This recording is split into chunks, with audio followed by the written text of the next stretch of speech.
Hi friends, నమస్తే. చలికాలంలో వేడి పుట్టిపోతుంది. వీడేంటి ఇలా అంటున్నారనుకుంటున్నారా? ఎందుకంటే బాక్స్ ఆఫీస్ యుద్ధంలో స్టైలిష్ స్టార్ అల్లు అర్జున్ మరియు గ్లోబల్ స్టార్ రామ్ చరణ్‌లు ఇద్దరు నెల రోజుల్లో తమ సినిమాలతో సత్తా చూపబోతున్నారు. ఈ హీరోలదేమో గాని వాళ్ళ ఫ్యాన్స్ గుండెలు మాత్రం వేగంగా కొట్టుకుంటున్నాయి. ఎందుకంటే అసలే మెగా ఫ్యామిలీ, అల్లు ఫ్యామిలీ మధ్య గొడవగా ఉంది వ్యవహారం. ఇప్పుడు అల్లు అర్జున్ పేరు ముందు చెప్పి, తర్వాత వెనకాల 'రామ్ చరణ్' పేరు చెప్పిన ఫ్యాన్స్‌తో గొడవే. ఇలా ఎందుకు చెప్పాను అంటే, ముందు 'అల్లు అర్జున్' 'పుష్ప 2' సినిమా డిసెంబర్ 5న రిలీజ్ కాబోతుంది. 'రామ్ చరణ్' 'గేమ్ చేంజర్' సినిమా సంక్రాంతికి రిలీజ్ కాబోతుంది. ఇద్దరు బావమరుదుల్లో ఎవరు మీసం మెలేసి తొడగొడతారో తెలిసిపోతుంది. ఇక బడ్జెట్ ప్రకారం చూస్తే 'పుష్ప 2' సినిమాకి 400,00,00,000 బడ్జెట్ ఖర్చు పెట్టారు. ఇక 'రామ్ చరణ్‌కు' కూడా 'గేమ్ చేంజర్'కి కూడా 450,00,00,000 ఖర్చు పెట్టారు. ఆ పైన 50,00,00,000 డైరెక్టర్ శంకర్ ఖాతాలో వేయాలి. ఎందుకంటే ఆ మహానుభావుడే భారతీయుడు సినిమా కోసము టైం వేస్ట్ చేసి 'దిల్ రాజు'కు 50,00,00,000 వడ్డీ బొక్క పెట్టాడు మరి. అది సంగతి. ఇక 'పుష్ప 2' సైన్యంలో Allu Arjun, star director Sukumar, Fazil Faasil, national crush Rashmika, hot Anasuya ఉన్నారు. మరోపక్క 'గేమ్ చేంజర్' సైన్యంలో Ram Charan, great director Shankar, Bollywood beauty Kiara, Tamil star నటుడు ఎస్.జె. సూర్య, అంజలి ఉన్నారు. ఇదంతా చూస్తుంటే ఇది సమఉజ్జీల సమరంలానే ఉంది. ఇక పాత సినిమాల కలెక్షన్ పరంగా చూసుకుంటే 'రామ్ చరణ్‌కు' 'రంగస్థలం' వంటి ఇండస్ట్రీ హిట్ ఉంది. ఇక మన 'పుష్పరాజు' కూడా 'అలవైకుంఠపురం' వంటి ఇండస్ట్రీ హిట్ ఉంది. అల్లు అర్జున్‌కు 'పుష్ప 1' సినిమాతో 380,00,00,000 వసూళ్లు సాధించాడు. ఇందులో తప్పుంటే మాత్రం మీరు కామెంట్ చేయండి. ఇక 'రామ్ చరణ్' జూనియర్ ఎన్టీఆర్ కాంబినేషన్‌లో నేషనల్ డైరెక్టర్ రాజమౌళి దర్శకత్వంలో వచ్చిన 'త్రిబుల్ ఆర్' సినిమా 1,200,00,00,000 వసూళ్లు సాధించింది. ఇందులో సగం స్టార్ డైరెక్టర్ రాజమౌళి ఖాతాలోకి వెళ్ళిపోతుంది. మిగిలిన సగం 600,00,00,000 రామ్ చరణ్, ఎన్టీఆర్‌కు కలెక్షన్ చెరిసగం 300,00,00,000గా చెప్పుకోవచ్చు. ఇక జూనియర్ ఎన్టీఆర్ రీసెంట్‌గా 'దేవర' సినిమాతో పాన్ ఇండియా స్థాయిలో 500,00,00,000 వసూళ్లు సాధించాడు. ప్రస్తుతం రామ్ చరణ్ మీద తనను తాను నిరూపించుకునే పెద్ద బాధ్యత ఉంది. తెలుగు సినిమా పరిశ్రమలో వసూళ్ల పరంగా the great hero Prabhas number 1 స్థానంలో ఉన్నాడు. ఎందుకంటే 'డార్లింగ్' సినిమాలు ఎప్పుడో 1000,00,00,000 దాటిపోయాయి.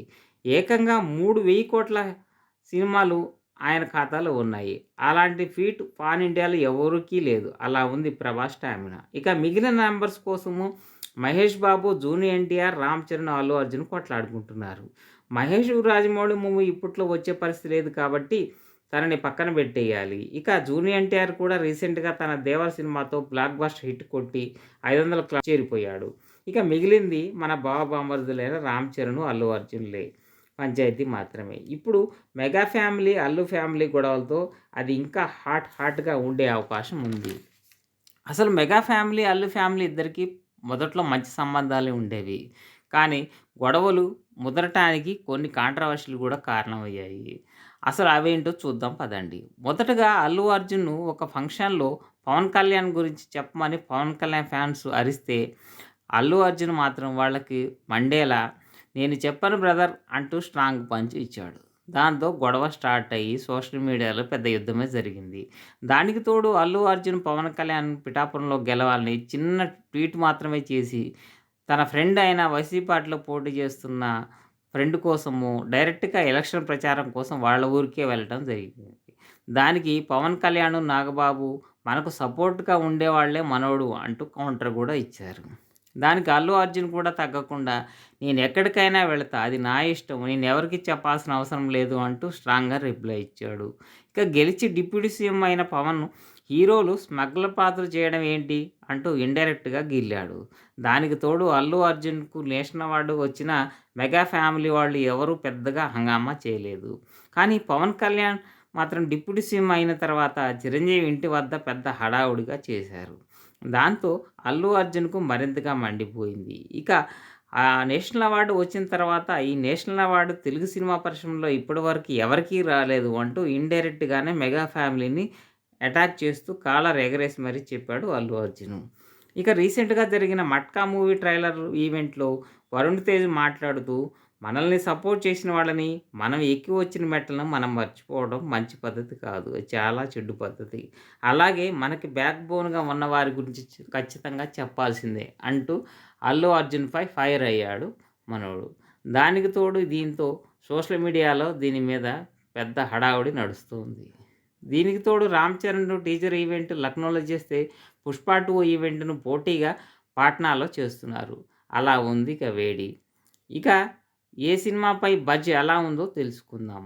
పుష్ప 1 బ్లాక్ బస్టర్ హిట్ కావడంతో పుష్ప 2 పై అంచనాలు విపరీతంగా ఉన్నాయి.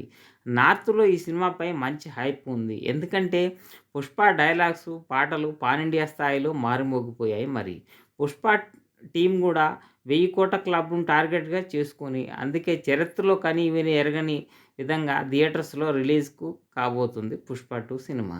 ఇక 'గేమ్ చేంజర్'ను తీసుకుంటే ఇది ఎప్పుడో పూర్తి కావాల్సిన సినిమా. కానీ 'భారతీయుడు 2' వల్ల శంకర్ దాన్ని 3 సంవత్సరాల వరకు కంప్లీట్ చేయలేకపోయాడు. అసలే 'భారతీయుడు 2' డిజాస్టర్‌గా బాప్ అనిపించుకుంది. అదీ కాక రామ్ చరణ్‌పై 'ఆచార్య' ఫ్లాప్ ఎఫెక్ట్ కూడా ఉంది. కానీ రీసెంట్‌గా వచ్చిన టీజర్‌లోని విజువల్స్ వల్ల సినిమా మీద మంచి బజ్ పెరిగింది. దీనికి తోడు ఈ సినిమా నిర్మాత దిల్ రాజు కావడము, తాను తన మాస్టర్ మైండ్‌తో ఈ సినిమా హిట్ చేసే ప్రయత్నాలు చేస్తున్నాడు. ఇక 'రామ్ చరణ్' 'గేమ్ చేంజర్'లకు ఎలా ఉన్నా కానీ మరో ప్లస్ పాయింట్ ఉంది. అదేమిటంటే ఇది కరెక్ట్‌గా సంక్రాంతి సీజన్‌లోనే రిలీజ్ కావడం. సంక్రాంతికి యావరేజ్ మూవీ వచ్చినా కానీ అది హిట్ అయ్యి తీరుతుంది. ఇక ఈ ఫైట్‌లో అల్లు అర్జున్ విన్ అవుతారా? లేక రామ్ చరణ్ అనేదా? మీరు కామెంట్ చేయండి. అలాగే ఏ సినిమా ఎంత కలెక్షన్ వసూలు చేస్తుందో అంచనా వేసి మాకు చెప్పండి. సో, అదండి 'పుష్ప 2 గేమ్ చేంజర్‌ల సినిమాల పరిస్థితి. ఇక ఈ వీడియో నచ్చితే లైక్ చేయండి, షేర్ చేయండి. మరిన్ని మంచి వీడియోస్ కోసం మా ఛానల్‌ను సబ్స్క్రైబ్ చేసి ఈ చిన్న యూట్యూబర్‌ను సపోర్ట్ చేయవలసిందిగా కోరుచున్నాను. ఫైనల్‌గా అందరూ బాగుండాలి. అందులో నేనుండాలి. ధన్యవాదాలు.